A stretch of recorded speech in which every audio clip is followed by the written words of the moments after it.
மீனராசி அன்பர்களுக்கெல்லாம் இது ஒரு அற்புதமான காலகட்டம் அப்படின்னு சொல்லலாம். ரொம்ப நாட்களாக நீங்கள் ஏங்கிட்டு இருந்த விஷயம், ரொம்ப ஏங்கிட்டு இருந்தோம் சார், இந்த விஷயம் நடந்தால் ரொம்ப நல்லது, இந்த விஷயம் நடந்தால் ரொம்ப நல்லது அப்படிங்கிற மாதிரி ஏங்கியிருப்பீங்க. பெண்களாக இருந்தால் உங்களுக்கு 90% வாய்ப்புகள் இந்த டைம் உங்களுக்கு இருக்குது. நீங்கள் எது கவர்மெண்ட் வேலைக்கு ஆசைப்படுறீங்களா, திருமணம் ஆகணும்னு ஆசைப்படுறீங்களா, குழந்தை பேருக்கு ஆசைப்படுறீங்களா, சொத்து சேர்க்கணும்னு ஆசைப்படுறீங்களா, ஃபினான்ஷியலாக ஒரு குறிப்பிட்ட வேலையில் உட்காரணும்னு ஆசைப்படுறீங்களா, இது எல்லாத்துக்குமே 90% மேலே வாய்ப்புகள் இருக்குது.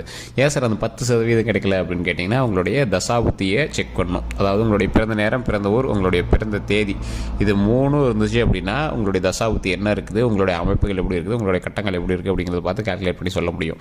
ஸோ அதே மாதிரி ஆண்களுக்கு கிட்டத்தட்ட 70% மேலே வாய்ப்பு இருக்குது. ஏன் சார் அந்த 30% என்ன ஆச்சு அப்படின்னு கேட்டிங்கன்னா, 30% ஒரு முக்கியமான விஷயம் ஒன்று இருக்குதுங்க. அந்த 30% அப்படிங்கிறது சாதாரணமாக யாரும் சொல்ல கிடையாது. ஒரு ராசிக்கு இத்தனை நாட்கள், இத்தனை வருடங்கள் இப்படி இருக்கணும் அப்படிங்கிறது ஒரு ஐதீகம். இத்தனை நாட்கள், இத்தனை வருடங்கள் இப்படி இருக்கணும் அப்படிங்கிறது உங்களுடைய கட்டத்தின் அடிப்படையில் அமைஞ்சிருக்குது. இதில் என்ன ஒன்று அப்படின்னா, எந்த தான் உங்களுக்கு கட்டம் சொல்லுச்சு அப்படின்னாலும் உங்களுக்கு ஒரு முக்கியமான விஷயம் ஒன்று இருக்குது. கட்டத்தின் அடிப்படையில் உங்களுக்கு சில பிரச்சனைகள் நடந்துகிட்ருக்கு அப்படின்னா, அடுத்து என்ன நடக்க போகுது அப்படிங்கிறது உங்களுக்கு தெரிஞ்சிச்சு அப்படின்னா ஆட்டோமேட்டிக்காக உங்களுக்கு அந்த ப்ராப்ளத்தை சால்வ் பண்ண முடியுதோ இல்லையோ அதில் தப்பிச்சிக்க முடியும். அதுக்கு தான் ஜோதிடம் பார்க்குறது. உங்களால் அந்த விதியிலேருந்து ஃபுல்லாக மாற்ற முடியுமான்னு கேட்டால் முடியாது. ஆனால் அந்த இடத்துல நீங்கள் தப்பிச்சிக்க முடியும். அந்த இன்சிடென்ட் நடந்திருக்கும், ஆனால் அது உங்களுக்கு நடந்திருக்காது. ஸோ அந்த மாதிரி விஷயங்கள் நிறையவே பண்ண முடியும். அதுக்கு தான் நாங்கள் தெளிவாக சொல்கிறது. உங்களுடைய பிறந்த நேரம், பிறந்த தேதி, பிறந்த ஊர், உங்களுடைய பக்கத்தில் இருக்கிற ஜோதிடர்கிட்ட கூட கொடுத்து செக் பண்ணுங்கள். இல்லை சார் அங்கே சாட்டிஸ்ஃபேக்ஷனாக இல்லை, தெளிவாக இல்லை அப்படிங்கிற பட்சத்தில் மட்டும் இங்கே கொடுத்து நீங்கள் செக் பண்ணிக்கலாம். இந்த ராசிக்காரர்களுக்கு அடித்தா ஜாக்பாட்டு இல்லை உளுந்தா கீழே தான், அப்படி தான் இருக்கும். நீங்கள் உங்களோட லைஃப்லேயே செக் பண்ணி பாருங்கள், உங்களோட ஹிஸ்ட்ரி எடுத்து செக் பண்ணி பாருங்கள். அதாவது உங்களுடைய வாழ்க்கையில் இது வரைக்கும் நடந்த விஷயங்கள் எடுத்து செக் பண்ணி பாருங்கள். ஒன்று அடித்தா 6 அடிச்சிருப்பீங்க, இல்லைனா அப்படியே டொக்கு வச்சு உட்காந்துருப்பீங்க, இல்லை அவுட் ஆகிருப்பீங்க. ஸோ இந்த மாதிரி தான் உங்களுடைய வாழ்க்கை அடித்தா டாப்பு இல்லைனா கீழே, அந்த மாதிரி தான் போயிட்டு இருந்திருக்கும். நடுநிலையான வாழ்க்கையை தான் சார் ஒரு சிலர் மெயின்டைன் பண்ணிகிட்டு இருக்கோம். அப்படின்னு பார்த்தீங்கன்னா உங்களுக்கு போதிய ஃபினான்ஷியல் சப்போர்ட் இருக்காது. இந்த மீனராசிக்காரர்களுக்கு எப்பயுமே அப்படி தான். அதே மாதிரி விஷப்பூச்சிகளால் தாக்கக்கூடிய சில நபர்களில் இந்த மீனராசிக்காரர்களும் ஒன்று. இது மீனராசிக்காரர்களுக்கு மாடு, இந்த மாதிரி விலங்கினங்கள், இந்த மாதிரி வீட்டு கோழி, இந்த மாதிரிலாம் வளர்த்துறது ரொம்ப ஒரு ஆர்வமான ஒரு விஷயமா இருக்கும். அது வீடுகளில் பிராணிகள் நாய்க்குட்டி, இந்த மாதிரி ஏதோ உங்களுடைய பிராணிகள் வளர்த்துறது ரொம்ப உங்களுக்கு பிடிச்ச ஒரு விஷயமா இருக்கும். அது வீட்டிலேயே நீங்கள் பண்ணுவீங்க. அதனால் ரொம்ப மனமகிழ்ச்சியாகவும் இருப்பீங்க, ரொம்ப சந்தோஷமாகவும் இருப்பீங்க. ராசிகள்லேயே ஒரு அற்புதமான ராசி இந்த ராசி, மீனராசி. எல்லா ராசிகளுக்கும் முதன்மையான ராசிகள் பல ராசிகள் இருந்தாலும் எல்லா விஷயங்களையும் தாங்கக்கூடிய ராசி இந்த ராசி. அதனாலேயே என்னமோ தெரியல, பல கஷ்டங்கள் உங்களை ஈடுபட்டிருக்கு. அந்த கஷ்டங்கள் எல்லாமே இனிமேல் விலகுது. கஷ்டங்கள் விலகி சந்தோஷம் பிறக்கக்கூடிய ஒரு அற்புதமான காலகட்டமாக இந்த வாரம், இந்த நாளில் இருந்து தொடங்குது அப்படின்னு சொல்லலாம். 15 நாட்கள்னா உங்களுக்கு அற்புதமாக இருக்கும். இதுக்கு மேலே பிரச்சனையே கிடையாது. கஷ்டங்கள் நீங்கி சந்தோஷங்கள் பிறக்குது, உடல் ஆரோக்கியம் பிறக்குது, நீண்ட ஆயுள் பிறக்குது. நாம் நினச்சபடி நம்ம சந்தோஷமாக நம்மளோட லைஃப் உருவாகுது. ஸோ இந்த காலகட்டத்தில் நீங்கள் தொழில் ரீதியாகவும் சரி, மன மகிழ்ச்சியாகவும் சரி, நீங்கள் எந்த ஒரு விஷயத்தை ஏற்படுத்துனீங்க அப்படின்னாலும் அது சக்ஸஸாக தான் முடியும். ஆனால் ஒன்றே ஒன்று தான், உங்களை ஆட்டி வைக்கக்கூடிய கிரகங்கள் சிலது இருக்குது. அது உங்களை ஆசையை தூண்டி வளையல் சிக்க வைக்கிறதுக்கான வாய்ப்புகளும் அதிகம். அப்போனா யாருக்கிட்ட இதாக இருக்கணும், தேர்ட் பர்சன், உங்கள்கிட்ட தேர்ட் பர்சன் ஒருத்தர் இருப்பார். அந்த தேர்ட் பர்சன் உங்களை ஏதாவது சொல்லி ஆசையை அதிகமாக காட்டி அதை பண்ணுங்கள் இதை பண்ணுங்கள், உங்களுக்கு டைம் நல்லா இருக்குது அதுன்னு சொன்னாங்க அப்படின்னாலும் அதீத முதலீடுகள் போடக்கூடிய விஷயத்தில் கொஞ்சம் ஜாக்கிரதையாக இருங்க. செக்யூரிட்டி பண்ணக்கூடிய விஷயத்துலையும் ஜாக்கிரதையாக. செக்யூரிட்டின்னு என்ன சார், வேறு யாரோ ஒருத்தன் தொழில் பண்ணுறான், அவன் கடை வாங்குறான், அதுக்கு நீங்கள் ஜாமீன் கொடுப்பீங்க. இந்த மாதிரி கொடுத்தீங்கன்னா கண்டிப்பாக மாட்டிக்கிங்க. அதாவது நீங்கள் முதலீடு போடலை அப்படின்னாலும் ஒருத்தனுக்கு சப்போர்ட்டுக்கு ஜாமீன் கொடுக்குறீங்களா, அது யாரோட முதலீடு, உங்களோட முதலீடு தானே, உங்களுடைய டைம், உங்களுடைய அமௌண்ட்டுக்கான முதலீடு தானே. ஸோ அப்போ அந்த விஷயத்தில் நீங்கள் ரொம்ப ரொம்ப ரொம்ப ரொம்ப கவனமாக இருக்கணும்.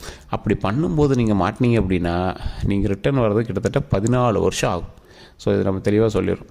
ஏன்னா இப்போ இருக்கக்கூடிய காலகட்டத்தில் உங்களை காப்பாற்றிக் கொள்வதற்கு ஒரு அற்புதமான காலகட்டம். மற்றவனை காப்பாற்றுறதுக்கு நீங்கள் போகிற அளவுக்குலாம் நீங்களும் ஸ்டெபிலிட்டி ஆகலை. சார் நல்ல வருமானம் இருக்குது சார், அதுக்கு என்ன நான்லாம் சமாளிச்சுன்னு அப்போ பண்ணிங்கனாலும் கண்டிப்பாக உங்களுக்கு செட் ஆகாது. எவ்வளோ பெரிய வருமானம் இருந்தாலும் உங்களை கொஞ்சம் சின்ன சின்ன ஜெர்க் காட்டுறதுக்கு வாய்ப்புகள் அதிகமாக இருக்குது. ஸோ அதனால் உங்களுடைய வேலை உண்டு, நீங்கள் உண்டுன்னு இருங்க. அதே மாதிரி ஹீரோயிசம் காட்டுறேன் சார், ஊரில் இருக்கிறவங்களாம் பஞ்சாயத்துக்கு போகிறோம், அதெல்லாம் இனிமேல் ஆகவே ஆகாது. ஒரு குறிப்பிட்ட வருடங்களுக்கு நீங்கள் அதெல்லாம் அடக்கி வச்சுக்கணும். அதே போல் தொழில் ரீதியாக ஓரளவுக்கு பரவாயில்லையாக இருந்தாலும் பார்ட்னர் தொழில் பண்ணுறவங்களுக்கு கொஞ்சம் எச்சரிக்கையாக இருக்க வேண்டிய காலகட்டம். தொழிலில் நீங்கள் வேலைக்கு போயிட்டுருக்கீங்க, ஒரு குறிப்பிட்ட ஸ்டேஜில் இருக்கீங்க, உங்களுக்கு மேலே ஒரு 3-4 அதிகாரிகள் இருக்காங்க அப்படின்னாலும் அந்த 3-4 அதிகாரிகள்கிட்ட நீங்கள் நடந்துக்கிற விதத்தை பொறுத்தும், நீங்கள் செய்யக்கூடிய தொழிலில் நீங்கள் எந்தளவுக்கு எஃபோர்ட் போடுறீங்களோ அதை பொறுத்து தான் உங்களுடைய வளர்ச்சி இருக்க போகுது. ஸோ ஜாதக ரீதியாக முன்னேற்றம் இருக்குது, ஆனால் அது சிலரினால் தடைப்பட இருக்குது. உங்களோட தேர்ட் பர்சன் தான் உங்களுக்கான எதிரியே. தொழில் பண்ணிங்க அப்படின்னா ஒருத்தர் வந்து முதலீடு போடுமா, பார்ட்னராக ஒருத்தர் வந்து இருப்பான், அவங்கள வந்து செக் பண்ணுவோம், அவங்கள வந்து அது பண்ணு இது பண்ணுன்னு சொல்லிட்டு நடுவில் கட்டி கொடுத்து பார்ப்பான். வேலைக்கு போனீங்க அப்படின்னா தேர்ட் பர்சன் வந்து உங்களுடைய எஃபர்ட்டுக்கான பலனை வந்து அவன் வாங்கிட்டு போகிறதுக்கு பார்ப்பான். அதாவது ஒரு எக்ஸாம்பிள் சொல்கிறேன்னே, இப்போ நீங்கள் வந்து ஒரு டீமில் இருக்கீங்க, டீம் லீடர் உங்களுடைய பெயர் வந்து யூஸ் பண்ணி அவன் ப்ராஜெக்ட் பண்ண மாதிரி நேம் வாங்கிட்டு போயிடுவான். ஸோ இந்த மாதிரி ஒரு எக்ஸாம்பிள் ஐடியில் சொல்கிறேன். அதே போல் உங்களுக்கு வர வேண்டிய ஒரு ப்ரமோஷனு நமக்கு வரும். ஸோ இது மாதிரி சின்ன சின்ன விஷயங்கள் வந்து உங்களுக்கு கிடைக்க வேண்டியதை நீங்கள் வந்து ஒரு அசால்ட்டான தன்மையில் இழக்கிற மாதிரிலாம் விட்டுறாதீங்க. அப்போ நீங்கள் என்ன பண்ணணும், இனி எதையும் இழக்கக்கூடாது, அசால்ட்டான தன்மையில் இழக்கக்கூடாது. அப்போ தேர்ட் பர்சன் இன்வால்வ் பண்ணாமல் உங்களோட ப்ராஜெக்ட்டை டேரெக்டாக நீங்களே பண்ண ஆரம்பிங்க. உங்களுக்கான வேலையை நீங்களே பண்ண ஆரம்பிங்க. வேறு யாருக்கு நீங்கள் போய் ஹெல்ப்புக்கு நிற்காதீங்க, வேறு யாருக்கூடையும் பார்ட்னராக நிற்காதீங்க. நீங்கள் போடக்கூடிய பணத்தில், நீங்கள் உழைக்கக்கூடிய உழைப்பில் உங்களுடைய பார்ட்னருக்கு ஒரு வகையான சப்போர்ட் தான் அவர் இருந்திருப்பாரே தவிர உங்களுக்கு பெரிய ஒரு மேஜர் சப்போர்ட்லாம் இருந்திருக்க மாட்டார். ஸோ அதெல்லாம் கொஞ்சம் பார்த்து பண்ணீங்க அப்படின்னா வரக்கூடிய நாட்கள் அற்புதமான நாட்களாக அமையுது. சரி சார், கல்விக்கு எப்படி இருக்குது? தெளிவாக சொல்கிறேன். மீனராசிக்காரர்களுக்கு கல்வி சம்மந்தப்பட்ட விஷயத்தில் அருமையான காலகட்டம் தான். இருந்தாலும் சின்ன சின்ன இடமாற்றம் இருக்கிறதான வாய்ப்புகள் அதிகமாக இருக்கிறதுனால கொஞ்சம் பார்த்து படிக்கிறது ரொம்ப நல்லது. குழந்தைகள் பெண்களாக இருக்கீங்க அப்படின்னா கல்வியில் மட்டும் கான்சன்ட்ரேட் பண்ணுறது ரொம்ப நல்லது. வேறு எதுலேயும் நீங்கள் வந்து கான்சன்ட்ரேட் பண்ணவே கூடாது. இந்த காலகட்டத்தில் தேவையில்லாமல் பேர் கட்டுறதுக்கான வாய்ப்புகள் அதிகமாக இருக்கிறதுனால நீங்கள் வேறு எதுலேயும் வந்து கான்சன்ட்ரேட் பண்ணக்கூடாது. படிப்பு உண்டு, நீங்கள் உண்டு அப்படின்னு இருக்கணும். 18 வயதுக்கு உட்பட்டவர்கள், அதே மாதிரி 18 வயதுக்கு மேற்பட்டவர்கள் இருக்கீங்களா, வேலைக்காக தேடி இருக்குது சார், காலேஜ் போகிறதாக பார்த்துட்டு இருக்கு சார் அப்படிங்கிறீங்களா, தற்போதைய நிலைமையில் இடமாற்றம் இருக்கிறதுக்கான வாய்ப்புகள் அதிகம். உங்களுடைய இடத்துல இருந்து நீங்கள் வேறு ஏதாவது ஒரு இடத்துல இருந்து தங்கி படிப்பீங்க. அப்படி இல்லை அப்படின்னா வேறு ஒரு இடத்துல நீங்கள் வந்து பணிக்கு மாறுவீங்க. இல்லை உங்களுக்கு வந்து ப்ரமோஷனோ இல்லை ட்ரான்ஸ்ஃபரோ வந்து கிடைக்கிறதுக்கான வாய்ப்புகள் 100% இருக்குது. அப்படி கிடைக்கும் பட்சத்தில் உங்களுக்கு அது நன்மையாக தான் போய் முடியுதே தவிர லாஸாக போகல. ஸோ இப்போ நீங்கள் என்ன பண்ணோம், கல்வி சம்மந்தப்பட்ட விஷயங்கள், தொழில் சம்மந்தப்பட்ட விஷயங்கள் நல்லா இருக்குது. அது எந்த அளவுக்கு நீங்கள் கவனமாக பார்க்குறீங்களோ அந்தளவுக்கு நீங்கள் வந்து கவனமாக பார்த்துட்டீங்க அப்படின்னா நன்மை உண்டு. தொழில் ரீதியான விஷயங்களில் நீங்கள் என்ன தான் பண்ணீங்க அப்படின்னாலும் உங்களுக்கு ஒரு ஜர்க்கு காட்டி தான் விடும். அதனால் நீங்கள் என்ன பண்ணுறீங்க, எஃபர்ட்டை 100 மடங்கு போடுறீங்க. ஏற்கனவே ஒரு 50% போட்டிருக்கு சார்னா இனிமேல் 100 மடங்கு போடணும். மே மாதத்துக்கு மேலே ஓரளவுக்கு பரவாயில்லையா இருந்தாலும் வரக்கூடிய காலகட்டங்கள் அந்த 3 மாத காலங்கள் நம்ம என்ன சம்பாதிக்காமலாம் இருக்கக்கூடாது இல்லை. ஸோ சம்பாரிச்சே ஆகணும். அப்போ சம்பாரிச்சு ஆகணும் அப்படிங்கும்போது பழைய எஃபர்ட்டோட 100 மடங்கு அதிகமாக போடுங்க. அந்த எஃபர்ட் அதிகமாக போடும்போது அதற்கான உழைப்பில் ஒரு 50% மேலேயாவது உங்களுக்கு கிடைக்கும். உழைப்புக்கான ஊதியம் கிடைக்கும்.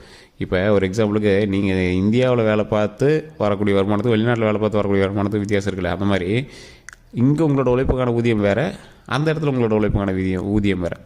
அதே நீங்கள் இந்தியாவிலேயே வேறு ஒரு பெரிய கம்பெனியில் இந்த உழைப்பு உழைச்சி தான் நான் பல லட்ச ரூபா சம்பாரிச்சுன்னு இருப்பீங்களே, அந்த மாதிரி. ஸோ உங்களுக்கான உழைப்புக்கான ஊதியம் இந்த டைமில் உங்களுக்கு கொஞ்சம் கம்மியாக கிடைச்சாலும் வரக்கூடிய காலகட்டங்களில் ரொம்ப அதிகமாக கிடைக்கும்.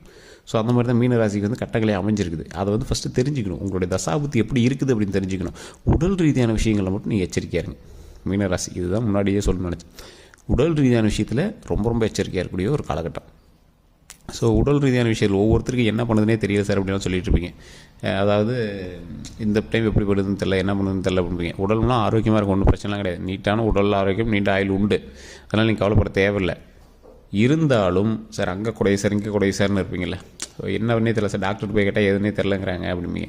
தலையிலேருந்து கால் வரைக்கும் குறிப்பிட்ட இடத்துல வலி இருக்கும், குறிப்பிட்ட இடத்துல ஒரு மாதிரி இருக்கும். அதுக்கோசரம் அடிக்கடி டாக்டர் போய் செக் பண்ணிங்க, டேப்லெட்ஸ் அது பிடிங்க. இருந்தாலும் உங்களுக்கு ஒரு சாட்டிஸ்ஃபேக்ஷன் கிடச்சிருக்காது. என்னடான்னு பார்த்தா டாக்டர் போய் செக் பண்ணி பார்த்தா அதில் ஒன்றும் இல்லை சார், அதில் சார் இது சார் உங்களை வந்து ஸ்கிப் பண்ணுறது தான் பார்ப்பாங்களே தவிர அது வந்து ஒரு பெரிய விஷயமாகவே கருத மாட்டாங்க. உங்கள் வீட்லேயுமே வந்து என்ன இப்படியே சொல்லிட்டே இருக்கிற அப்படின்னு தான் நினைப்பாங்களே தவிர அதுக்கான ஒரு அவுட்புட் வந்து உங்களுக்கு கிடச்சிருக்காது. என்ன ரீசன் உங்களுக்கு வந்து தெரிஞ்சிருக்காது. அந்த மாதிரி விஷயங்கள். நைட்டு தூங்கினா தூக்கம் வராது உங்களெலாம். சில குழப்ப விஷயங்களே உங்களோட மைண்டில் வந்து ஓடிட்டுருக்கும். அந்த மாதிரி விஷயங்கள், தனியாக பேசக்கூடிய விஷயங்கள், இது எல்லாமே குறிப்பிட்ட காலகட்டங்களுக்கு கிரகத்தினுடைய அமைப்பினால் உங்களை வந்து அப்படி வதக்குது அப்படின்னு அர்த்தம். ஸோ அது எல்லாமே கூடிய விரைவில் சரியாகக்கூடிய ஒரு காலகட்டம். இருந்தாலும் உடல் ஆரோக்கியத்தில் கவனமாக இருக்கணும், வண்டி வாகனங்களில் கவனமாக இருக்கணும். அதனால் தேவையில்லாத முதுகெலும்பு சம்மந்தப்பட்டது, கால் எலும்பு சம்மந்தப்பட்டது, முட்டி சம்மந்தப்பட்டது, இந்த மாதிரி விஷயத்தில் ரொம்பவே கவனமாக இருங்க. வண்டி வாகனத்தில் போகும்போது கீழே விழுவாமல் கொஞ்சம் பார்த்து பத்திரமா போய்ட்டு ரொம்ப நல்லது. வண்டியில் ஸ்டண்ட் பண்ணுறது, வேறு வண்டி வாங்கி நீங்கள் ஓட்டுறது, உங்கள் பேரில் இருக்கிற வண்டி வேறு ஒருத்தர் ஓட்டுறது, இதெல்லாம் வந்து தயவு செய்து தவிர்த்துக்கோங்க. தொழில் ரீதியான விஷயங்களும் வரக்கூடிய நாட்கள் நல்லா அமைய போகுது. தொழிலில் நீங்கள் எந்தளவுக்கு ஸ்டெப் எடுக்கிறீங்களோ அந்தளவுக்கு நன்மை உண்டு.